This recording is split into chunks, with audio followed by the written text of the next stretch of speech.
Le shutter speed ou le temps d'exposition, on voit tout de suite à quoi ça sert après l'intro.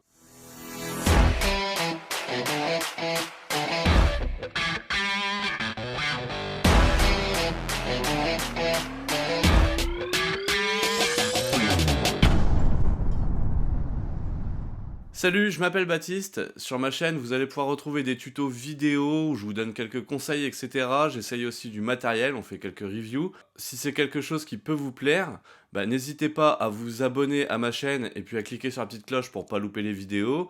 Et puis laissez un j'aime, moi ça m'encourage à continuer.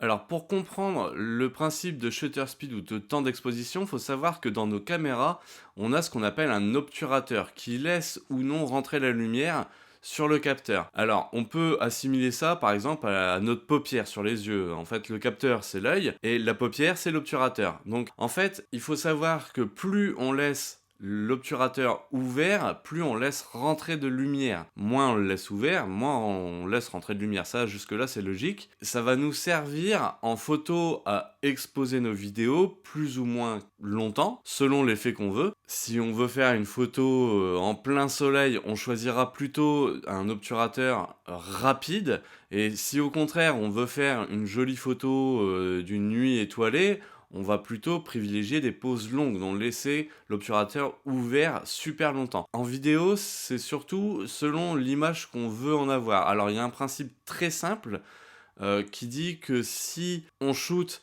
à 25 images secondes, on multipliera par 2 le shutter, donc on mettra à 1/50. Si on shoot à 30 images secondes, on mettra à 1/60, etc., etc. Alors ça, c'est vrai quand on veut de la vidéo qui paraît naturelle. Par contre, dès qu'on fait du slow motion, par exemple, on est à 120 images secondes, on va pas mettre à 1/240, on va mettre beaucoup plus parce que sinon, ça va créer du flou de mouvement. C'est à ça que c'est important le shutter speed en vidéo.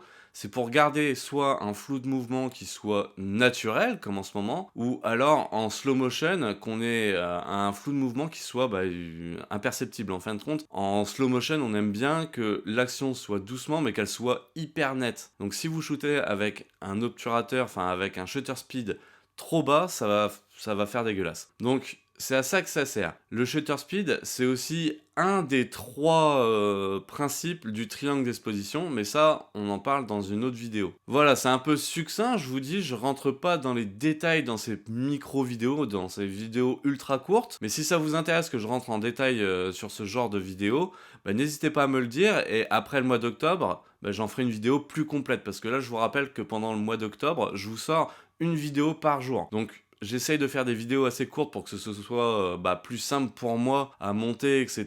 Parce que mine de rien, une vidéo par jour, c'est du travail quand même. Donc je survole, on va dire, les sujets, je vous explique grossièrement à quoi ça correspond. Mais si vous voulez que je rentre dans les détails, il n'y a pas de souci, je vous referai une vidéo beaucoup plus complète. En attendant, comme c'est une vidéo par jour, moi je vous dis à demain. Allez, ciao!